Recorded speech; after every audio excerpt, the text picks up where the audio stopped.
You're here by the grace of your lineage. You stand on the backs of those who came before you, the defiant ones. Outlaws of adventure, explorers of the unknown. Harley-Davidson defined the motorcycle, but it was you who challenged the destination and rode across continents. You who climbed uncharted mountains, who raged through desert sand, and faced the fury of ice and snow, in the hope of discovering beauty unknown. You're the pathfinders, whose hearts beat to discover new terrain and to find yourself all over again in the emptiness of an open road. It has always been your relentless spirit for adventure that's pushed us to take you further. Why call it adventure touring when it's human nature to seek beyond our limits? I am the Pan America, forever exploring. And I am here by the grace of my lineage. I am Harley-Davidson.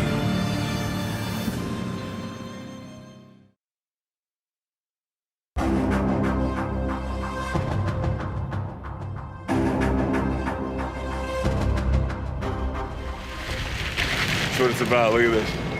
It's been years that I've wanted to do this. I've known it's coming, and I just want to thank Harley for giving me the opportunity to direct the piece that you just saw. It means the world to me. I mean, my job is to act and direct and, filmmaking, and sometimes you're playing other characters, and it's great. But there's nothing like doing your passion, which is riding motorcycles. And to be introducing this bike for Harley and have the opportunity to make a film for them, I wanted to show something that showed the lineage, where it all came from, how we took those bikes, how we pushed them further, whether that be up a mountain, through the desert, just pushing it to all speeds and taking something that Harley created. And it's really the connection between the human spirit and our adventure for touring, and this is finally here. It's the next generation. So those new pathways, and this is definitely the trailblazer right here. So thank you very much, Harley. I love you.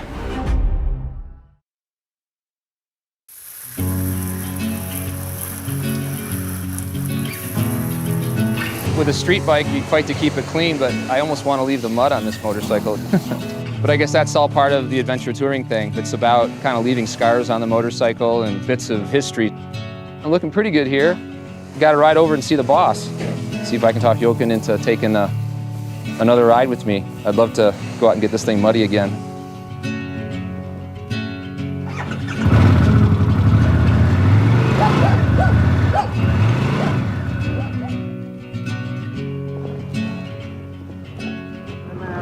How you doing? Let's do it.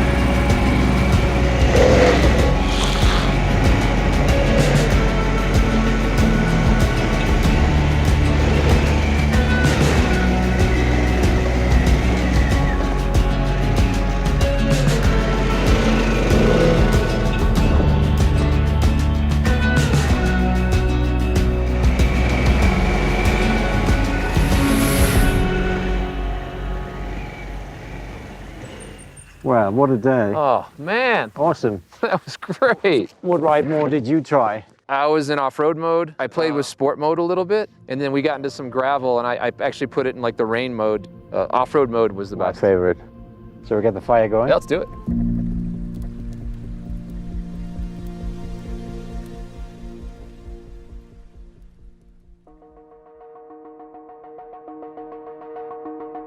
With the introduction of the Pan Am, there's going to be people out there that are going to say, Harley-Davidson is maybe a little late to this game. And, my answer to that is, this is our game. This is the game that we've always played.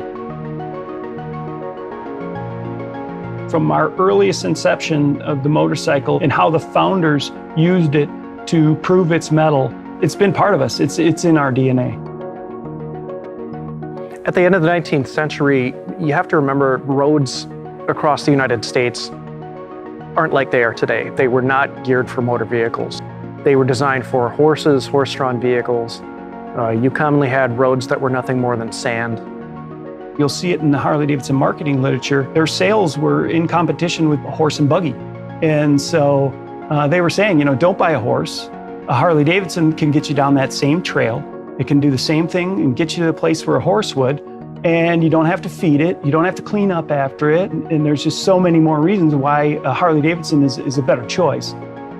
You know, that's where trail riding comes from. It's from getting on horseback and actually riding trails. And that's where a motorcycle was one step ahead of an automobile, where it needed two trails to get down. The motorcycle could go down that single trail, and it could get you back to your favorite fishing hole or get you to that favorite hunting spot where, you know, where the bucks hid out. It's what the early founders really set out to do. You know, you kind of had a perfect storm. You had an engineering guy, you had a manufacturing guy, you had a dealer guy, and then you had a marketing guy. And he said, if we can prove that our motorcycle is far superior to every other motorcycle out there by being able to handle whatever terrain under whatever conditions, that's what people are going to want.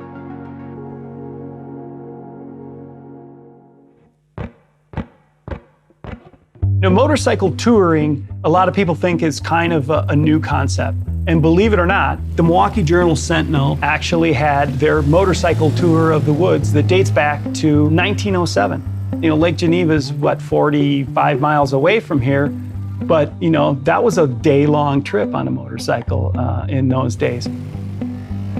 There's one adventure touring story of a part that they had developed called a two-speed hub that, among other places, got its testing with a customer who was crusading in Wisconsin to help prevent the spread of tuberculosis.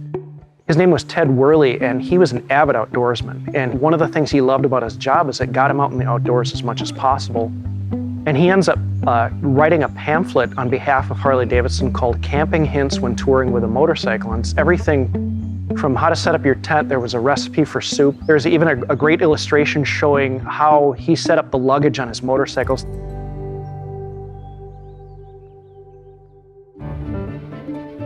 By 1920, we're a global company. We've been selling since 1913 in Japan. We've been selling in Brazil. We've been selling in Australia, Europe. And so we start seeing these letters flow into the company. Here's my trip to the Panama Canal. You see, you know, Harley-Davidsons and elephants and all these exotic things. There was nothing holding you back.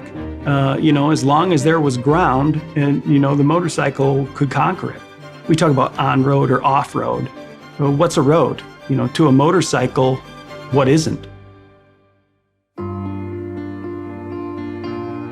When the sport model comes out, a good amount of the advertising talked about these kind of competitive rides they did up a mountain road. There was a fellow by the name of Charles F. Barrett, and he entered his Harley-Davidson, and he beat out every automobile in the Utica AAA Auto Club hill climb, and he beat them handily. And after that, all the auto clubs, including the AAA, outlawed motorcycles in their hill climb.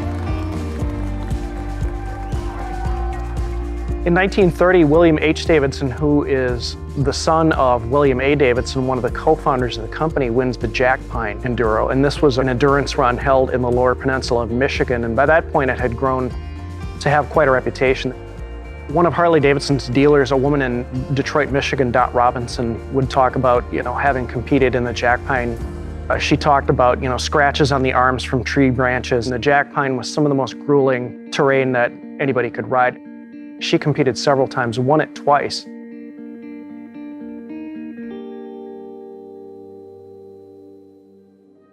World War II comes along and it changes literally everything for everyone.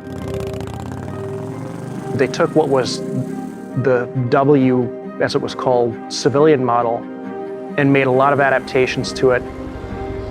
They were specifically designed to handle conditions that the military used things like Jeeps for. It has stronger forks, it's got stronger handlebars, it has a skid plate on it, It's got an air cleaner that has an oil bath so it can handle dusty conditions. Luggage racks and gun scabbards and ammo boxes, they all get incorporated so they can handle that terrain. And they would get letters from servicemen serving in the Pacific, servicemen serving in Europe saying, I was a rider before the war, or maybe they weren't, but they're riding a Harley-Davidson in the military now, and they would report that it's handling it well, and it's really a reliable bike. And you know, those guys wanted reliable vehicles. They didn't want to get stuck anywhere. You never knew when you would get in a tight spot.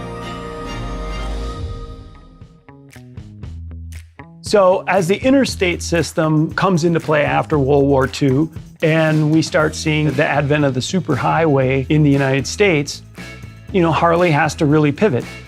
You're starting to make motorcycles that can travel at a higher rate of speed. They can carry multiple passengers and more gear. People are going to go further distances. You know, what might have been a day trip that was 60 miles away, now, you know, you might go 300 miles. You know, in 1956, we sell our first true touring motorcycle where it's sold is the fact. It's the king of the highway. And you get saddlebags, you get a windshield. It's got an extra thick buddy seat so you can take a passenger along.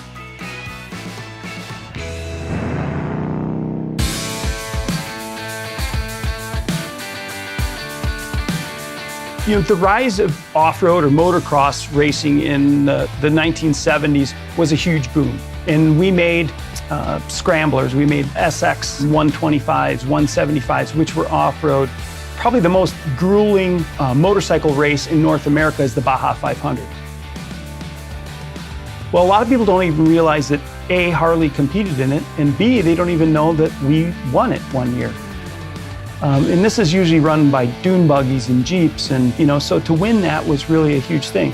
So, you know, we were involved in it, and at the time, you know, Harley-Davidson decided to take really a different course and concentrate on more heavyweight touring motorcycles.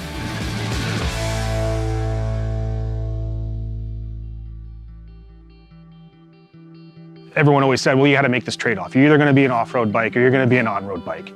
And to me, that never really made sense, that it had to be this dichotomy of one or the other. And it was like, hey, there's an opportunity here. You know, this is like a missing link. Frankly, we own the Grand American touring market. We are the market. If you think about power that the company was able to harness and the desirability that the product had at its core through the early 90s all the way through the 2000s, we love that customer. That customer's been incredibly special to us and important to us. But we've got to start thinking about a new customer too. Like, this is something that should have been in our lineup, and all these things came into place, and we eventually said, yeah, let's do this, man. We can absolutely own this. The way we approached Pan Am was to go off and decide what kind of motorcycle we wanted to build. What are the targets? What are the requirements? What are the things that are going to delight real advocates, people that really have this in their blood? We want to deliver all the expectations that those customers expect. We want to do it better than the competition, and we want to do it in our own way that's unique. It has to be the Harley way. So that's where the tension was, because a lot of people thought when we said it's got to be the Harley way, it's going to be heavy, it's going to be loud, it's going to have flames on it. And that's not what we were talking about. We were talking about individuality and something that people hadn't done before. You kind of have to find that space in between evolution and revolution. And we had a little more freedom with Pan America because there was nothing that came before it.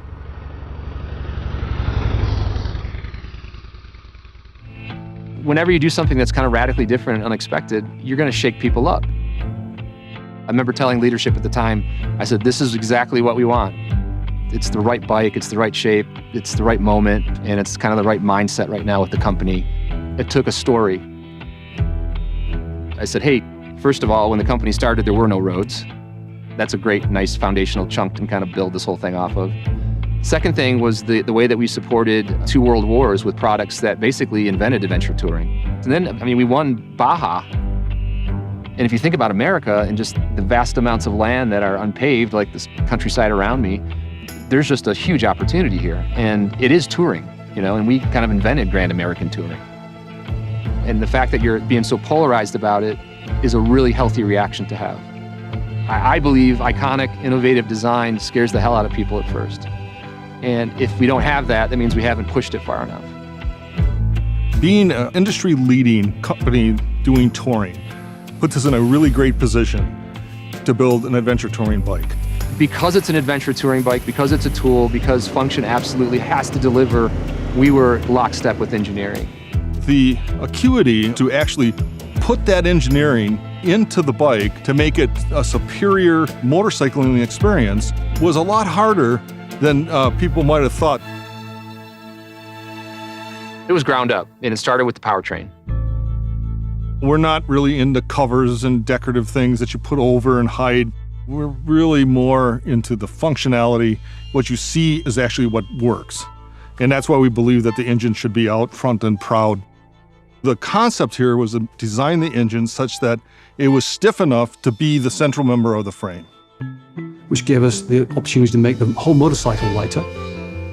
And that, as a designer, allows you incredible flexibility because you're not stuck to a frame. You can actually design from the engine out. It's shaped so that you can take high-speed turns and really get a grip on it. From a dynamic standpoint, the weight needs to be low and it needs to be in the right places. How do we optimize our frame weight to get the stiffnesses we need? There's so many areas that have to come together to make this thing work right. It's really the definition of a massive team effort. Once we started putting people on them, then we had the problem that everybody in the company wanted to get on them.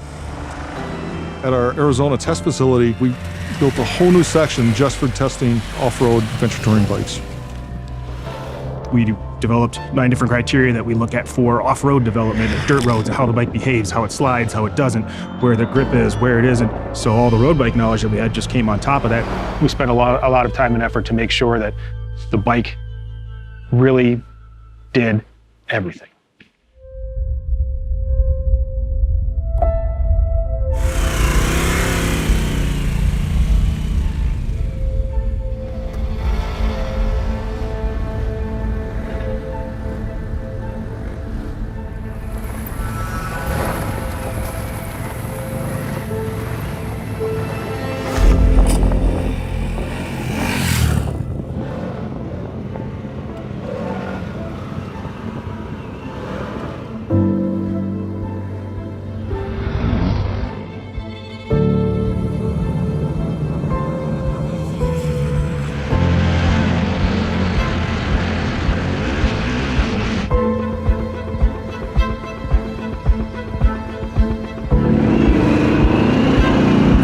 Impressed. We've given the engineers the freedom and creativity to come to this space, and they've really expressed themselves. They've found it almost like an intellectual challenge, and they've done an exceptional job of really reinterpreting adventure touring for Harley-Davidson. This powertrain is a home run for us. This bike has a top speed of 135 miles an hour with cargo. Crazy competent on the road. Carves switchbacks like a full-fledged street bike. You know, so hot off the line that people are gonna have to use glue to hold onto the handlebars. This is a new genre for Harley-Davidson. We plan to build upon this platform going forward. A product that's coming out very soon, the 1250 Custom Cruiser. It's got a fistful of torque and power, just like the Pan America. The suspension system has got top-of-the-line balance-free forks with semi-active top-of-the-line damping, a balance-free rear cushion with also semi-active damping control, as well as the adaptive ride height. So adaptive ride height is a first for the motorcycle industry. It lowers the motorcycle as you come to a stop, which makes it much, much more confidence-inspiring for anyone. And then once you take off, the system automatically builds up pressure and pumps itself back up to your normal height. I spent a day on a regular Pan America with regular suspension. I had then hopped on an adaptive ride height bike that I had to do some other work on. And that was the moment I was like, oh, wow, yeah, this is a game changer. People are gonna love this. With a push of a button, I can make it a very sporty bike. If I wanna make it a Luxo cruiser, I can do that too. I feel what sets us apart is the way that Harley does customization. We've thought of everything. Titanium exhaust, lightweight materials that are durable. We partnered with Michelin on our knobby tires, the auxiliary lights, for that nighttime riding or for the canyon riding. We offer guards for those rugged terrains. We offer 3 different luggage solutions. Our sport luggage, docking mounts right on the vehicle. The aluminum luggage for those off-road riders that are camping. It's all about maximizing space. Soft luggage bags for those ultra rugged adventures. What we do is try to balance out from a look standpoint as well as the functionality of it. P&A is a must-have for Harley-Davidson as a whole, because that's part of our DNA is customization and being able to, provide things for our customers to be able to improve the bike and their experience. The finishes are matte sheen, they got texture. We went with powder coat because it's durable. We really wanted to design and develop something really tactical and functional for this consumer and rider. I think from a styling and color, material, finish, graphic standpoint, we always look to the past. Harley has such a strong brand identity that we have to look back and, make sure we're nodding to it or also just inspire from it. Harley-Davidson is known for these great leather jackets and our great leather technology, but the adventure touring rider is different. In order to hit the ground running with really compelling product that met these customer needs, we had to partner with someone that had the right experience. So working with Revit, they are at the top of the list. They are experts in this field. They make fantastic riding gear. Gloves, helmets, boots. We offer from head to toe to fingertips everything that they're gonna need. This is gonna be all the gambit of weather. This is gonna be a whole gambit of terrain. So we put that focus on a textile garment in that it brings us a real versatility in waterproofing, in venting. We've gone through a lot of work to really show up with the right stuff to meet these customers at their expectations and then exceed them. It's this great combination of product design and transportation design and Harley-Davidson design.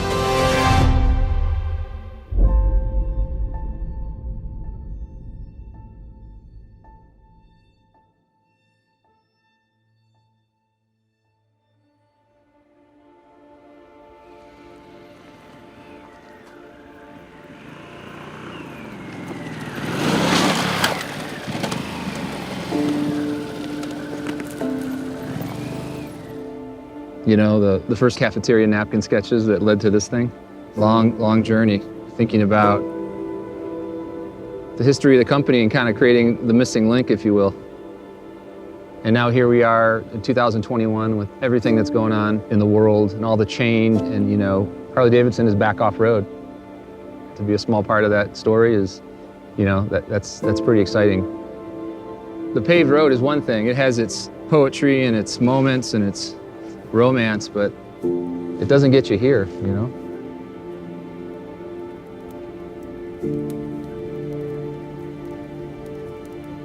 Thanks for showing me around your neighborhood.